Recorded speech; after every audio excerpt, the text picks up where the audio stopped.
E hoje o tema que trazemos para reflexão com os irmãos fala sobre a vocação e profissão na cosmovisão cristã. A uma primeira vista pode parecer que esse é um tema que interessa apenas a jovens, a pessoas que estão iniciando as suas vidas profissionais, a escolher o seu rumo na vida e a sua profissão. Mas isso é um engano muito comum. Na verdade, o assunto da vocação e da profissão na cosmovisão cristã é um tema que interessa a cada um de nós. Interessa as crianças, interessa aos jovens, interessa aos adultos, aos idosos, porque a vocação é o atendimento ao chamado de Deus, que é construído ao longo de nossa vida e que nós vamos descobrindo pouco a pouco e paulatinamente e aprendendo a discernir o que Deus quer de nós e para o que Ele nos chama. Então, para que nós possamos começar a introduzir nosso tema, gostaria de ver com vocês um versículo que entendo que é chave para a compreensão do tema da vocação e, consequentemente, da nossa profissão e do trabalho que temos para o nosso sustento e para a glorificação do nosso Senhor. Diz o texto de Colossenses, capítulo 3, versículos 23 e 24. Tudo o que fizerem, façam de todo o coração para o Senhor, e não para os homens, sabendo que receberão do Senhor a recompensa da herança. É a Cristo, o Senhor, que vocês estão servindo. E eu gostaria de ver com os irmãos também um texto que está em 1 Coríntios, capítulo 7, versículo 17, e que diz o seguinte: ande cada um segundo o Senhor lhe tem distribuído, cada um conforme Deus o tem chamado. A primeira parte do versículo que diz isso. Isso está diretamente relacionado à questão da vocação e à questão da profissão, principalmente para nós. Para que nós demos sequência, eu acho importante nós termos o que a gente chama de um acordo semântico.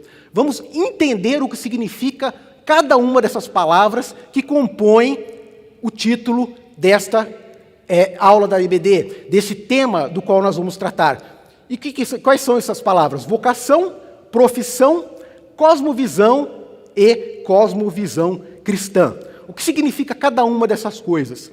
E para que nós possamos entender isso, nós ainda precisamos ter conosco um conceito básico, um conceito elementar, que é exatamente o de missão, que está extremamente ligado à questão da vocação e da profissão.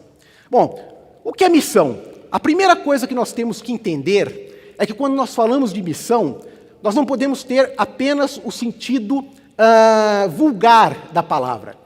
Missão, se vocês forem procurar no dicionário, vocês vão encontrar como, por exemplo, uma tarefa, alguma coisa para a qual somos comissionados, é fato. Missão pode ser entendido como algo que eu preciso fazer, porque fui comissionado por alguém, um dever que eu tenho a cumprir.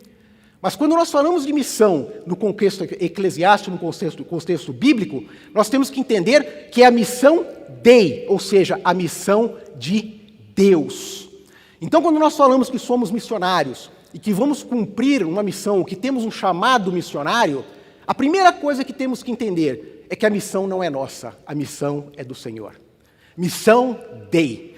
Então, nós somos apenas privilegiados por podermos participar para cumprir a missão que Deus deixou, a missão para a qual Deus nos comissionou. E essa missão nós vemos aqui nesse texto que eu selecionei, que diz assim: Deus, o Pai, envia o Filho, e Deus, o Pai e o Filho, envia o Espírito.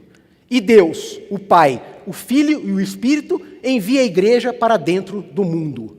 Ou seja, Deus é um Deus missionário. Não é a igreja que deve cumprir uma missão de salvação no mundo. É a missão do Filho e do Espírito, mediante ao Pai, que inclui a igreja. Então, quando nós começamos a ter a exata noção do que significa a missão, esse chamado que temos, não para fazer o objetivo principal da missão, que é alcançar o mundo, mas para participar dessa missão, que na verdade é uma missão de Deus. É Deus quem tem essa missão. A salvação do mundo é algo que Deus tem para nós. E a igreja participa dessa missão, tem o privilégio de poder participar desta obra maravilhosa de alcançar as pessoas.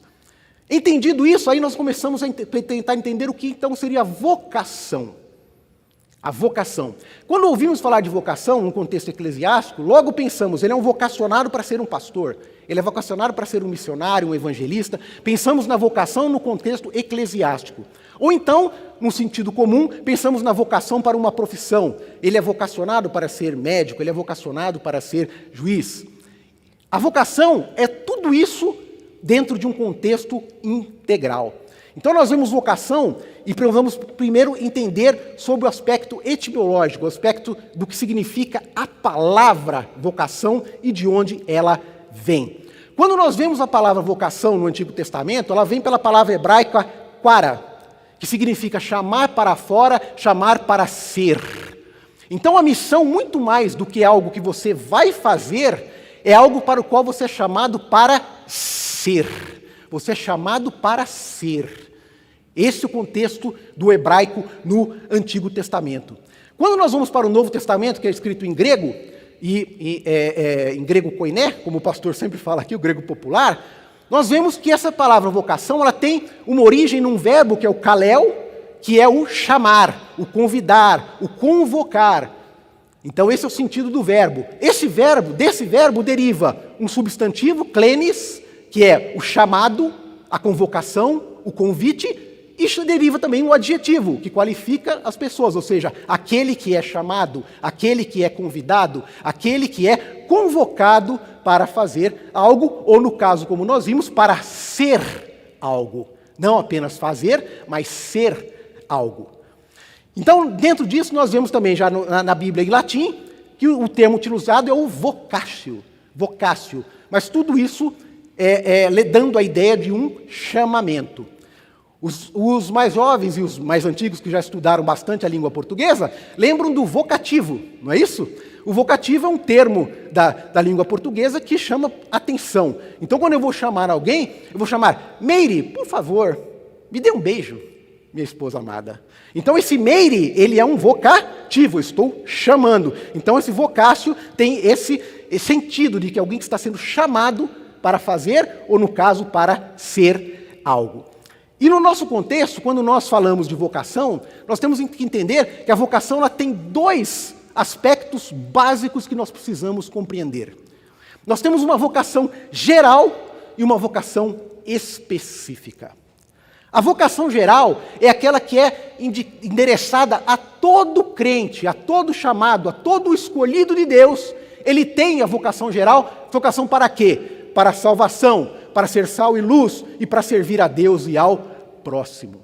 Então todos nós que somos crentes, que nos dizemos crentes, que fomos chamados, que o Espírito Santo de Deus nos alcançou, regenerou o nosso coração, fez nos arrepender e com isso conseguimos a justificação e a salvação, somos chamados, todos nós somos vocacionados, primeiro para sermos salvos, pela graça e pelo amor de Deus e pelo sacrifício do seu Filho Jesus. Também somos chamados para sermos sal na terra e luz no mundo. Nós não vivemos fora do mundo, nós não somos deste mundo, mas nós vivemos nele. E nele nós temos o dever de ser sal e de ser luz. O crente não pode ser insípido, ele não pode ser sem sabor, ele não pode ser um agente secreto, ele não pode ser aquele que se esconde, que só é crente aqui dentro da igreja, mas lá no seu trabalho ele não demonstra que é crente, ele não dá testemunho. Ele não pode ser crente aqui sem não ser crente dentro da sua família, só porque a família não é crente. Nós somos chamados para ser sal e luz do mundo. Onde nós precisamos ter luz? Exatamente onde há trevas. Porque as trevas são exatamente a ausência da luz. E o nosso chamado, como crentes, todos nós, é levar luz para onde há trevas. E terceiro, nós também somos chamados para servir a Deus e ao próximo. Então, em tudo aquilo que fazemos, nosso chamado é para glorificar a Deus, é para servir aquele que é dono de todas as coisas e também para servir ao nosso próximo.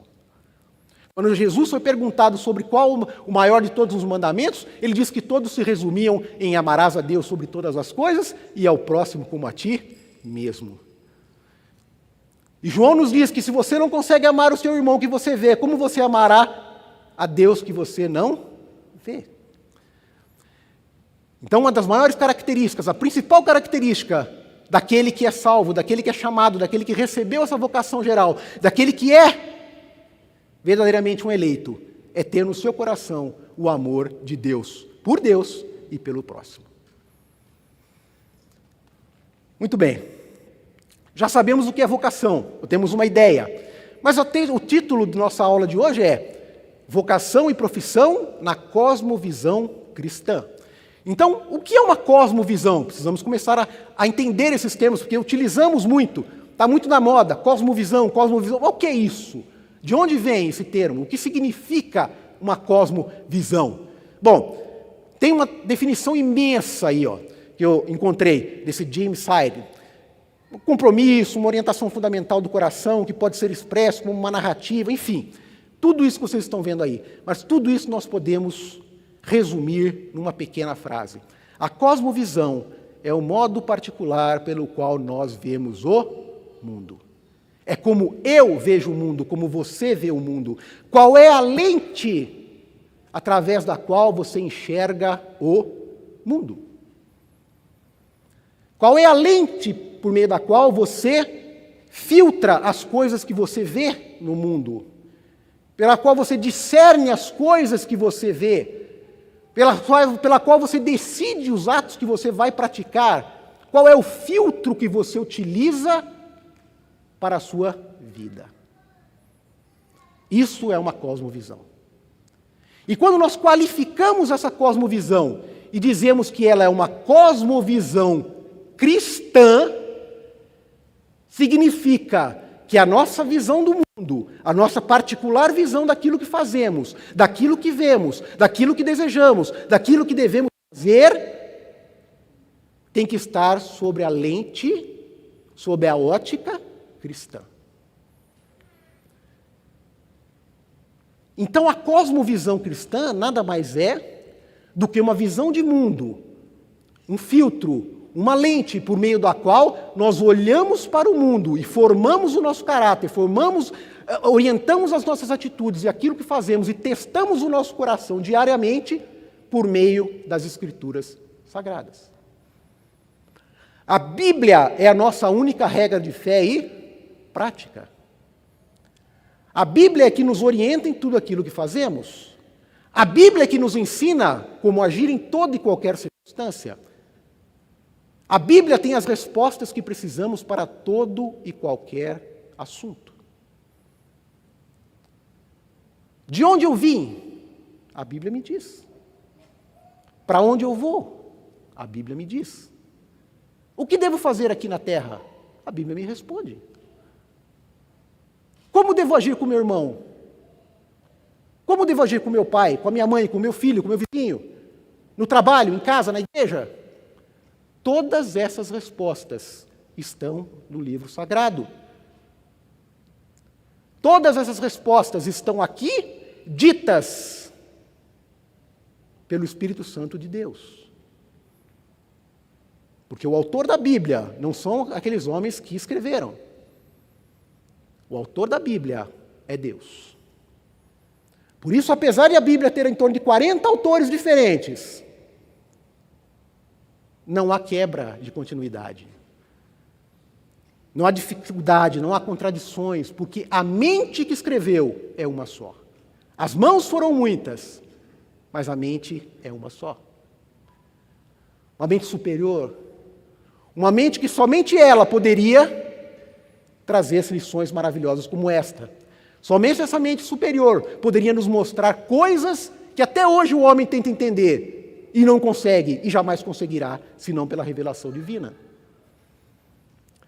Então, quando eu falo de ter uma vocação e uma profissão com uma cosmovisão cristã, eu falo que eu tenho que ver a minha vocação e que eu tenho que tratar a minha profissão como algo segundo o que as Escrituras me ensinam. Se eu vou escolher a minha profissão, eu tenho que estar direcionado pelas Escrituras. Como eu vou atuar na minha profissão, tem que estar direcionado pelas Escrituras. E o que eu vou fazer lá tem que ser cumprir os objetivos que as Escrituras me dão. Então, a base para que eu possa ter uma cosmovisão cristã é que eu tenha a lente. E se a minha lente é a Escritura, eu só posso usar essa lente se eu crer. Então eu preciso entender que a Escritura, que a Bíblia Sagrada é a palavra viva e eficaz de Deus. Preciso crer nisso, e a fé não vem de mim, é dom de Deus, isso é verdade. Mas quando eu creio nisto, eu começo a enxergar o mundo de uma forma diferente. E a nossa vocação, a nossa profissão, ela está aqui no mundo. Então a forma como nós vamos olhar para ela depende muito da nossa lente, e a nossa lente tem que ser das Escrituras Sagradas. E agora eu preciso abordar ainda com vocês a título de introdução, para a gente começar a se inteirar e se livrar dos pensamentos equivocados, das praxes que a gente tem no dia a dia para tratar desse assunto, de uma dicotomia que foi gerada desde a igreja antiga, da igreja primitiva, que é uma dicotomia que existe entre o que é sagrado e o que é secular. Então, quando eu estou na igreja, tudo é sagrado. Quando eu estou lá fora, tudo é secular. Quando eu vou para o meu trabalho, o trabalho é secular, mas quando eu estou aqui na igreja orando, aí é sagrado.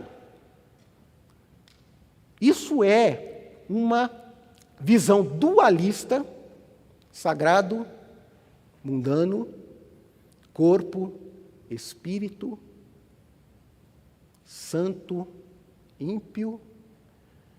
É algo que tem raiz profunda no gnosticismo, que já era uma praga que existia na igreja primitiva e contra a qual o apóstolo Paulo lutou com todas as suas forças. Porque o gnosticismo ele estava entranhado na igreja. Os falsos profetas que lá estavam se baseavam exatamente nessa questão do gnosticismo e desse dualismo, corpo e espírito, material e espiritual. Isso é uma armadilha infernal. Diziam os gnósticos que o corpo era mau e o espírito era bom. Como consequência disso, nós tiramos diversas heresias que eles plantavam e com as quais nós temos que tomar cuidado até hoje. A primeira heresia da qual nós tratamos aqui é que como o corpo, então, é mau e o espírito é bom, nós podemos fazer qualquer coisa com o corpo, porque esse corpo vai morrer mesmo, esse corpo vai para o pó, então esse corpo não pode contaminar o espírito, que o espírito é bom. Então você faz o que você quiser da sua vida, o corpo não tem problema, porque esse corpo vai morrer, não tem nada a ver com o espírito. Como se nós não fôssemos seres integrais. Isso levava a uma heresia pior ainda, porque os gnósticos, eles negavam a divindade de Jesus com sua humanidade. Eles diziam que se o corpo não vale nada, se o corpo é mau, Deus não poderia vir ao mundo em um corpo mau. Portanto, Jesus que estava aqui, ele recebeu um espírito, mas quando Jesus foi morrer, o espírito saiu, porque o espírito também não podia morrer. Então eles não criam no Jesus, homem e Deus, ao mesmo tempo. Então vejam vocês como que isso vai destruindo a base da fé cristã, e por isso o apóstolo Paulo fez defesas tão intensas e tão aguerridas, combatendo essas visões e esses ensinos desses falsos mestres, que ainda diziam o seguinte, que a salvação não estava só na graça de Deus, que você precisava ainda, por conta do gnosticismo, ter conhecimentos especiais, coisas que o levariam à salvação.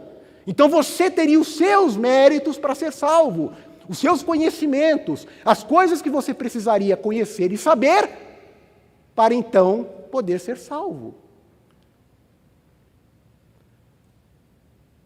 E disso então surgiu essa dicotomia. O que é sagrado, o que é secular, as coisas não se misturam. E não podem se misturar. Na Idade Média, essa semente gerou aquela separação do clero e do leigo.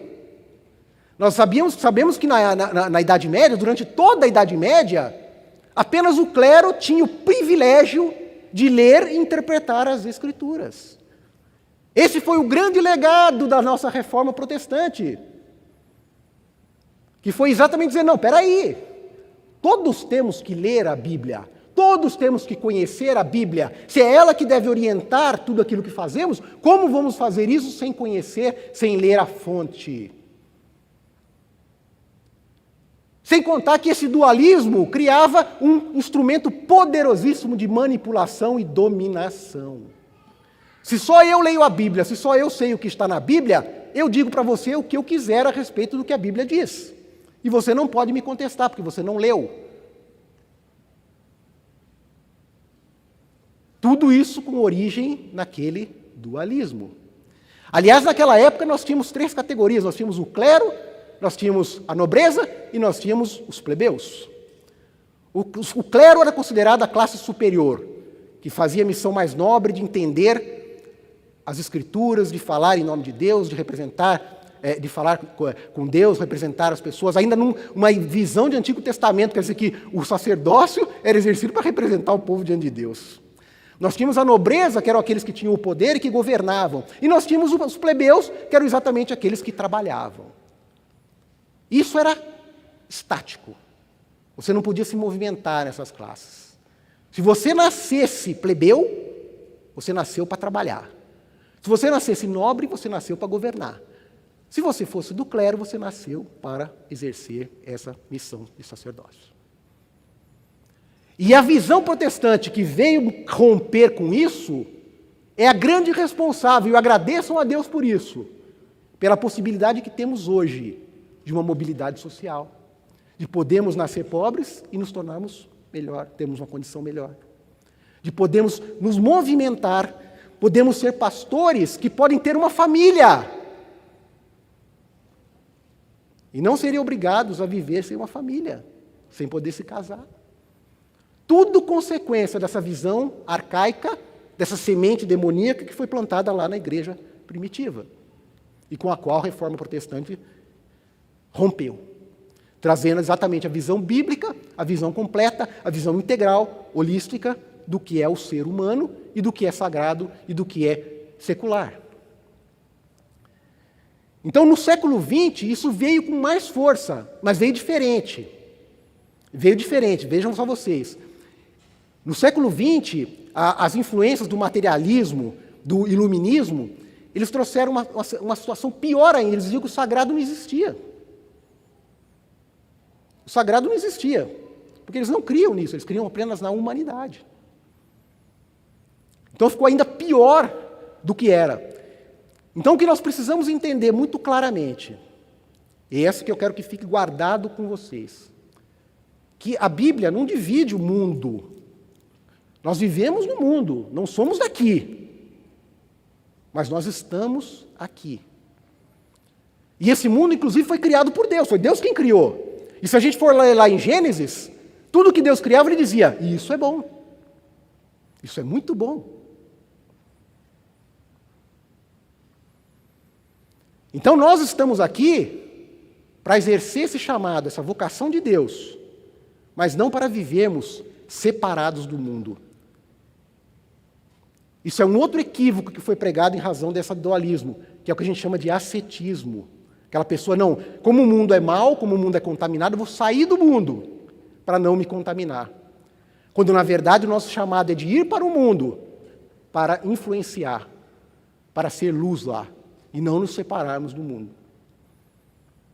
Nós somos separados por Deus e para Ele, mas não fomos tirados do mundo.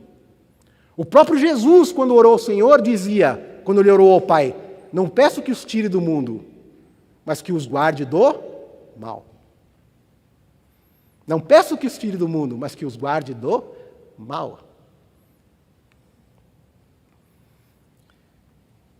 Então, uma outra coisa que nós precisamos entender. Então, se o chamado, se a vocação é algo que Deus coloca em nós, nós somos chamados primeiro como crentes para sermos santos, para sermos salvos, para servirmos a Deus, para glorificarmos, para servirmos ao próximo, mas também somos chamados por uma profissão, para exercer um ofício, para exercer algo nesta terra, mas principalmente para ser. Então, se esse é um chamado que Deus faz, a primeira coisa que nós precisamos entender é que esse chamado tem que estar de acordo com a vontade de Deus.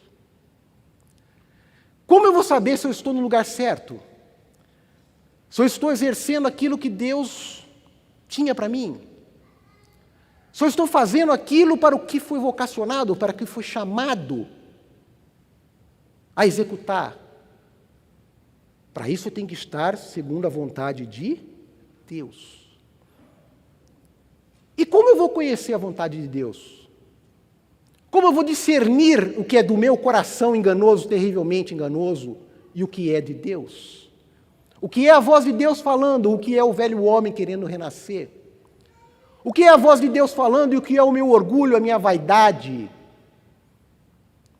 Às vezes Deus está me chamando para algo que eu, na minha visão humana, entendo que não é tão glorioso, tão bonito, e aí eu não quero exercer isso, eu quero exercer aquilo que é o chamado do outro irmão. E daí o apóstolo Paulo nos adverte em Coríntios, dizendo que o corpo, o espírito, o corpo da igreja é como o nosso corpo. Ele tem diversas partes, e as partes estão unidas por toda a junta e devem trabalhar em harmonia. Se a mão quiser ser pé, se o pé quiser ser mão, se a cabeça quiser ser... Como que isso vai funcionar? Não vai. Nós precisamos entender, nós precisamos discernir qual é o chamado de Deus para nós e exercer isso na nossa vida. Só isso, só esse discernimento poderá nos fazer felizes. Só esse discernimento poderá nos fazer realizar aquilo que realmente temos que realizar e com isso conseguimos satisfação.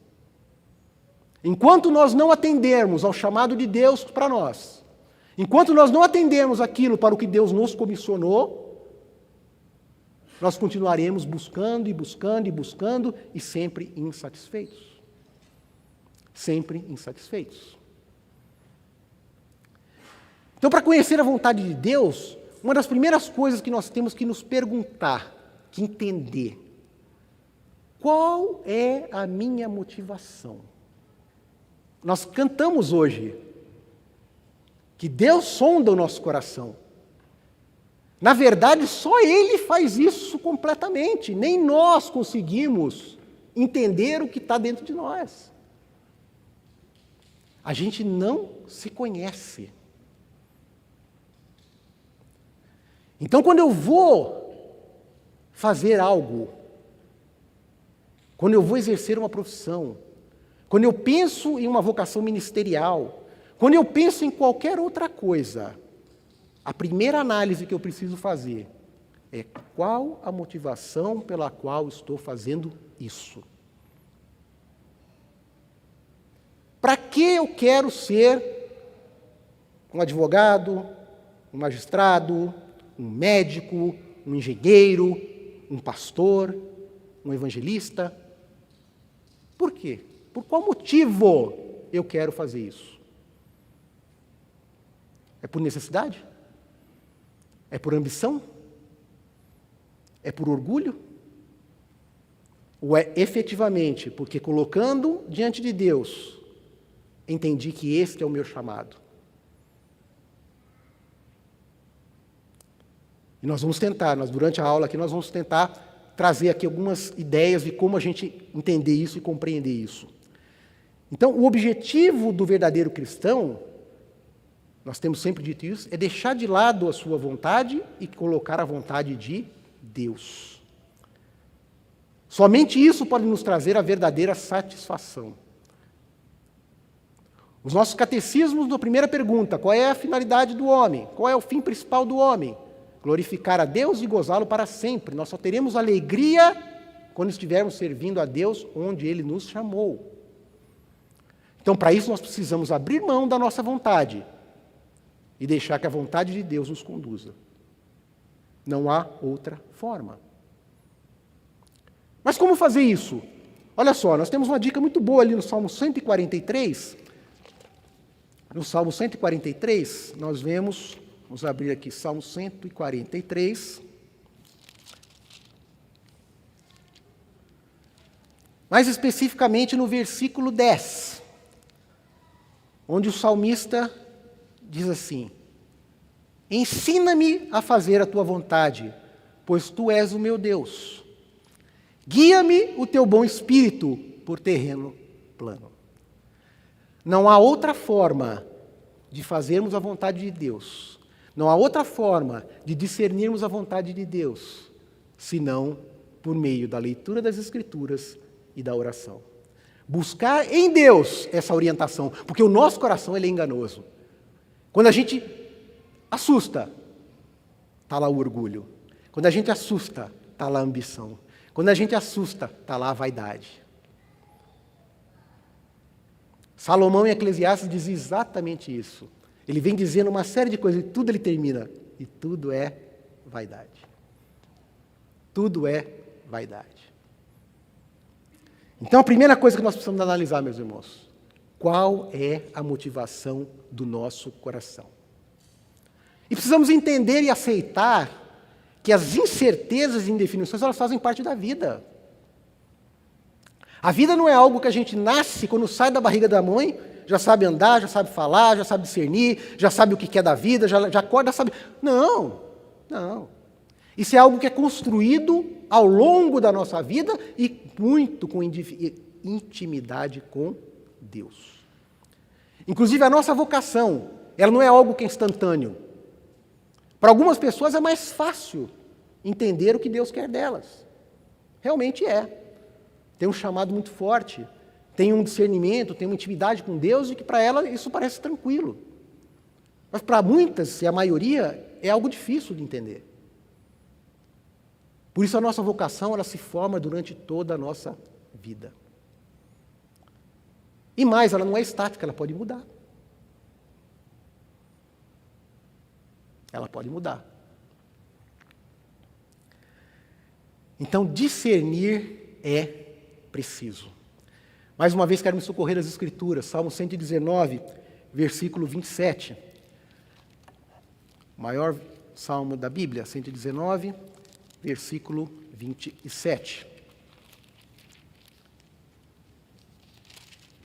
A palavra do Senhor nos ensina: faze-me atinar com o caminho dos teus preceitos, e meditarei nas tuas maravilhas. Se lermos esse mesmo versículo na NVI, Nova Versão Internacional, ele vai dizer o seguinte: faze-me atinar, ou melhor, faze-me discernir o propósito dos teus preceitos. Faze-me discernir o propósito dos teus preceitos. Ou seja, faze-me compreender, entender, discernir aquilo que é a tua vontade, aquilo que é a minha vontade, aquilo que o Senhor tem de propósito para a minha vida.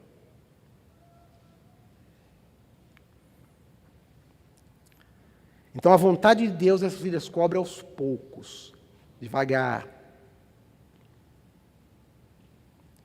E para isso o apóstolo Paulo já ensinou que nós precisamos ter uma modificação da nossa mente. Aquilo que fazemos é consequência daquilo que pensamos. Aquilo que somos, a forma como agimos, é consequência daquilo que ocupa a nossa mente. Por isso o apóstolo Paulo, em Romanos, capítulo 12, versículo 2, ele diz que não vos conformeis com este século, com este mundo, com as coisas que aí estão, mas transformai-vos, como? Mediante a renovação da vossa mente, para que experimentais qual seja a boa, perfeita e agradável vontade de Deus. Então, para que a gente possa compreender a vontade de Deus, só tem um jeito: renovando a nossa mente, nos ocupando com as coisas de Deus, nos ocupando com a sua palavra, tirando aquilo que é hábito, aquilo que é pensamento que ocupava a mente do velho homem, e não deixando a mente vazia. Mente vazia é a oficina do diabo, dizia os antigos. E é um fato. Você tem que tirar aquilo que você tem como velho homem e preencher com as coisas do novo homem, da nova criatura, que são exatamente os ensinamentos que estão na palavra de Deus. Então, esse tema, depois que a gente faz toda essa introdução, que a gente vem com todos esses conceitos, a gente começa a compreender um pouco mais do que se trata vocação, do que se trata cosmovisão, uma cosmovisão cristã, o que é esse chamado, que não há essa questão de sagrado e secular, que nós temos que ser sal e luz. Que o lugar que não é sagrado, quando nós colocamos a planta nos nossos pés, ele tem que se tornar sagrado. O lugar onde há trevas, onde nós colocamos os nossos pés, ele tem que ser um farol que ilumina. Quando nós começamos a compreender isso, nós começamos a poder fazer essas reflexões que estão aqui. Porque quando a vocação vem, e quando a gente está num momento em decidir o que vai fazer da nossa vida, e todo mundo passa por isso, essas perguntas vêm. Para servir a Deus, eu tenho que abandonar o meu trabalho e me engajar no ministério em tempo integral? Eu tenho que ser pastor para servir a Deus? Se só tivesse pastor no mundo, quem que ia cuidar das outras coisas? É isso que Deus fala, quando cada um tem o seu dom, cada um tem o seu talento, cada um tem a sua função no corpo de Cristo, que é a igreja. O apóstolo Paulo adverte, não queiram todos ser mestres, não queiram todos fazer... Cada um tem que fazer aquilo para o que é chamado, porque se ele não fizer, vai faltar aquilo no corpo da igreja e no mundo. Então, como saber realmente que profissão eu devo seguir? Nós já tivemos boas dicas até aqui. É o trabalho secular inferior a algum tipo de ministério em tempo integral? O fato de eu exercer a magistratura lá é inferior a eu ser pastor? O fato da pessoa ser médica, da pessoa ser um corretor de imóveis, da pessoa ser... é inferior? Assim pensavam na Idade Média. Mas nós, graças a Deus, já saímos da Idade Média. Não é por menos que era chamado de Era das Trevas. A Era das Trevas. Como eu posso honrar a Deus por meio do trabalho que Ele me deu? Se você não está pensando nisso, está errado. Você tinha que estar pensando. Isso era algo que tinha que estar na sua cabeça. Como avaliar uma possível dedicação integral ao ministério? Realmente, há pessoas que têm esse chamado.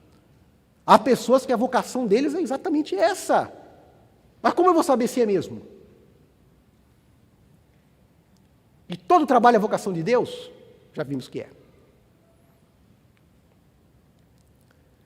Então nós temos aqui que analisar tudo isso que a gente viu sobre 3 aspectos. Trabalhando segundo o dom de Deus, trabalhando para a glória de Deus e trabalhando segundo os princípios bíblicos. Quando nós passamos de trabalhar segundo o dom de Deus, nós nos remetemos, e aí é interessante a gente ver o relato da criação. Deus não criou o homem para ser um preguiçoso vagabundo que ia ficar o dia inteiro no jardim olhando para o céu, como diz o pastor aqui, abrindo a boca esperando cair o frango assado na boca. Não era isso, não era assim. Muitas pessoas equivocadamente pensam que o trabalho é fruto do pecado. Não, não é. O esforço, o sacrifício, a penosidade do trabalho, isso sim é fruto do pecado. Mas o trabalho é algo que Deus criou. Se nós olharmos ali o relato da criação, o que Deus fez foi exatamente, Ele criou todas as coisas. Por último, Ele criou o homem e disse, governa. Prevalece sobre toda a criação, cuida desse jardim. Como um vice-gerente meu. Como eu já disse em outras oportunidades, nós estamos fazendo um péssimo trabalho. Um péssimo trabalho. Eu não contrataria um gerente como nós para um negócio de jeito nenhum. Nós estamos acabando com o mundo, acabando com a terra, fazendo coisas que não deveríamos estar fazendo. Mas ainda assim, nós vemos lá no relato da criação, que Deus colocou como princípios para o trabalho do homem, que ele dominasse, sujeitasse, cultivasse, guardasse a terra que foi confiada. Então, trabalhar é um chamado de Deus. Aquele que ara a terra, aquele que se dedica à medicina, aquele que é engenheiro, todos eles estão exercendo um chamado de Deus para o trabalho, segundo o padrão bíblico. E não há distinção entre as profissões, está muito claro isso. E nesse sentido, todos nós somos vocacionados, todos nós temos uma profissão, todos nós temos um chamado específico. Todos temos o chamado geral, para sermos salvos, lembram-se disso? Para ser sal da terra e luz do mundo, e para servir e glorificar a Deus e ao próximo. Glorificar a Deus e servir ao próximo. Mas também temos um chamado específico, uma vocação específica, que é exatamente a nossa profissão. É onde nós vamos executar o nosso trabalho, porque nós temos que trabalhar. E não tem como a gente não falar do apóstolo Paulo, falar bastante do apóstolo Paulo, porque ele falava muito desses assuntos, ele era muito prático, ele trazia essas coisas para a realidade. E ele dizia que o homem não foi criado para não trabalhar. Ele dizia muito pelo contrário, aquele que não trabalhar, que não coma. Ele mesmo, apesar de se dedicar ao ministério, que nós vimos as viagens que ele fez, quantas igrejas ele plantou, a dedicação enorme que o apóstolo Paulo tinha, ele ainda achava tempo para trabalhar, para se sustentar, para não ser fardo para os outros. Então ele chamava todos para que trabalhassem. O trabalho dignifica o homem. E o trabalho é uma forma de glorificar a Deus.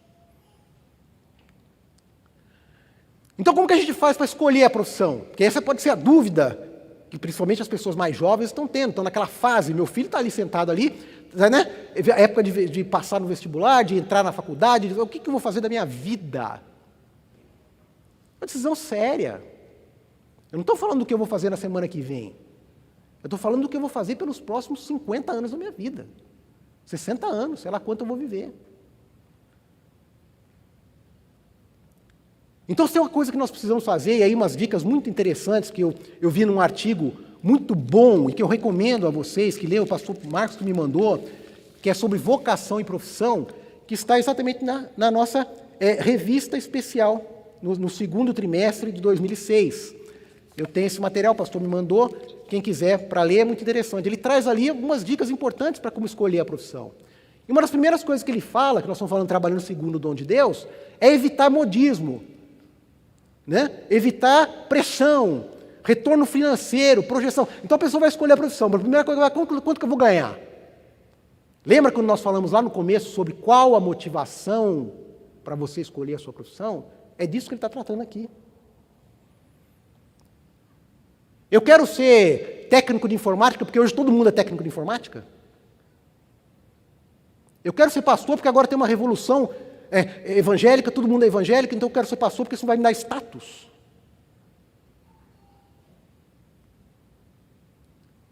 Eu quero ser uma autoridade, um político, por quê? Porque eu vou ter poder. Já começou errado.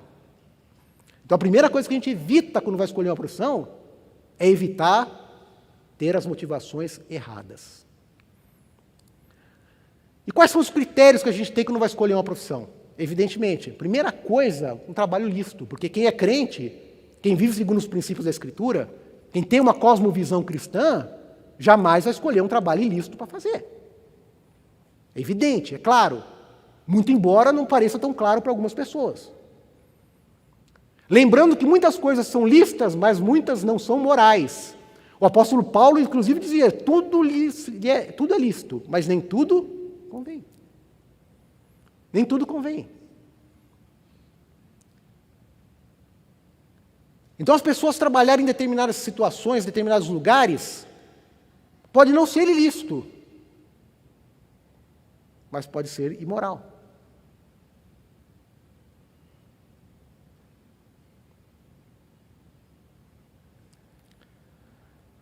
Aptidão e satisfação, segundo critério. O trabalho é lícito, ele é legal, ele é moral, ele não me ofende, não fere o meu caráter cristão, ele não me ofende em nada disso. Mas e aptidão e satisfação? Nós temos que ser honestos com isso. Eu quero ser um cantor, mas eu não tenho voz, eu não sei cantar. Ah não, Deus capacita, peraí. Deus é coerente. Deus é coerente. Quem vai ser cantor foi provido dos talentos para isso. Geralmente. Então nós precisamos ser honestos, fazer uma autoanálise correta, porque como nós acabamos de ver, os dons são distribuídos na igreja, e cada um tem que exercer o seu. E isso vale para o mundo. Orientação. É importante a gente ouvir pessoas mais experientes. A gente está com dúvida. Bom, eu quero ser médico. Vai conversar com o médico. Vai saber o que é a vida de um médico, o que é o dia a dia de um médico.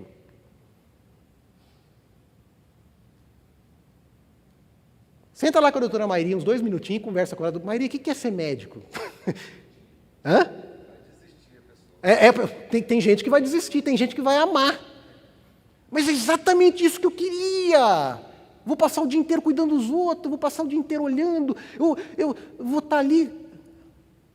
Uns vão olhar aquilo ali e vão virar de costas e sair correndo.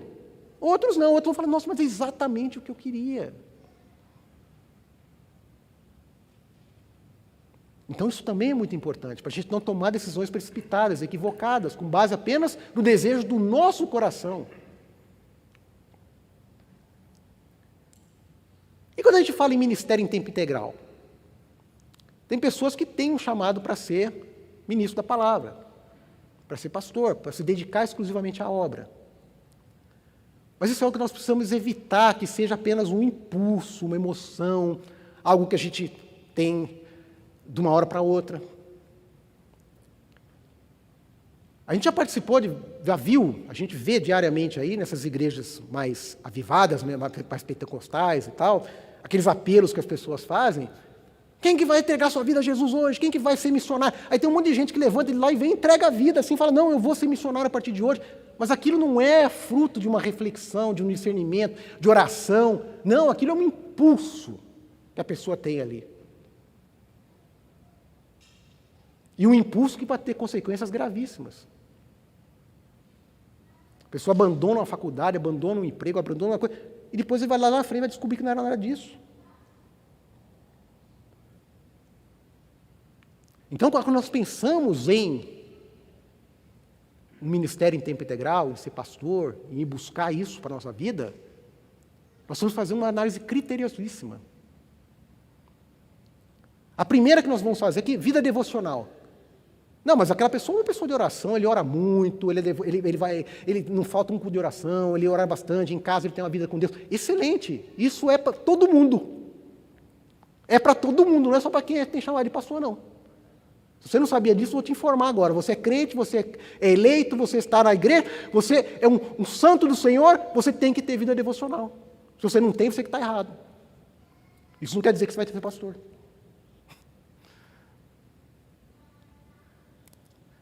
Os dons necessários. Mais uma vez voltamos naquela questão dos dons necessários. Quem vai ser pastor tem que ter talentos e dons que Deus dá. E que nós necessariamente não são os mesmos. Um pastor é diferente do outro. Nós aqui na igreja temos o pastor Marcos, que é nosso pastor titular, temos o pastor Anderson, que é pastor auxiliar, temos diversos outros pastores, e cada um tem o seu perfil. Por isso cada um trabalha numa área. Cada um trabalha com uma coisa. E todos têm o chamado ministerial. Mas certamente todos perceberam qual é o seu chamado ali dentro do ministério. Isso é muito sério. E quando nós falamos de perceber os dons, os talentos, nós temos que analisar o que o escritor da revista aqui nos diz, que é convicção interna. Esse é um aspecto perigoso, porque mexe com o nosso coração, que é enganoso. Então eu começo a me analisar, falando, não, eu acho que eu tenho chamado, mas eu acho que eu tenho é muito perigoso. Eu preciso começar a refletir qual é esse chamado. E se realmente isso vem de Deus ou vem de mim. Qual é a motivação? Lembra da motivação? Por que eu estou querendo isso? Também tem o chamado externo. Nós percebemos que as pessoas reconhecem em você essa autoridade. Há pessoas que a igreja reconhece a autoridade. Os irmãos reconhecem a autoridade espiritual que aquela pessoa tem. Isso é um detalhe, isso é um item, é mais um critério que nos ajuda a saber se nós temos esse chamado. E o importante, o pastor não é um crente melhor, nem pior do que os outros. É um eleito de Deus, salvo, chamado para ser sal na terra e luz do mundo, como todos nós somos. Mas tem uma vocação específica para o ministério. Se você tem uma vocação específica para outra profissão, siga essa profissão. Glorifique a Deus lá. Faça a diferença lá. Seja sal e luz da terra lá.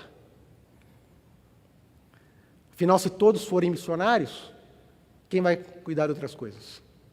Quem vai plantar? Quem vai colher? É claro que Deus sustenta todo mundo, mas quem vai fazer o trabalho? Deus usa as pessoas para realizar as coisas.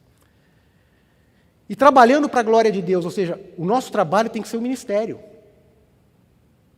Quando eu vou exercer a minha profissão, seja ela qual for, eu tenho que fazer isso para a glória de Deus. Então eu vou usar os dons que Deus me deu, e nós vemos isso na própria Bíblia. Nós temos diversos personagens bíblicos importantíssimos e que não tiveram um chamado exclusivo para o ministério. Nós vimos lá Abraão. Abraão foi chamado para ser o pai da nação, mas ele continuava o trabalho dele. Ele era proprietário de grandes coisas, ele tinha os grandes rebanhos, ele tratava de tudo aquilo. Ele não era um ministério em tempo integral. Nós temos o próprio José do Egito. José foi vendido pelos irmãos, ele fez uma série de coisas. Ele foi governar o Egito. Era um homem de Deus, fazendo aquilo para a glória de Deus. Esther, rainha, salvou o povo judeu da morte pelo decreto de Xerxes. Dorcas era uma costureira, fazia o bem às pessoas, foi ressuscitada.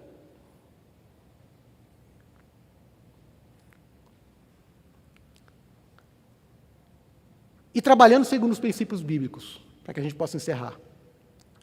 Os objetivos do trabalho. Quando eu vou trabalhar, todo dia, quando eu saio de manhã, levanto, tomo meu banho, vou para o trabalho, o que eu vou fazer lá?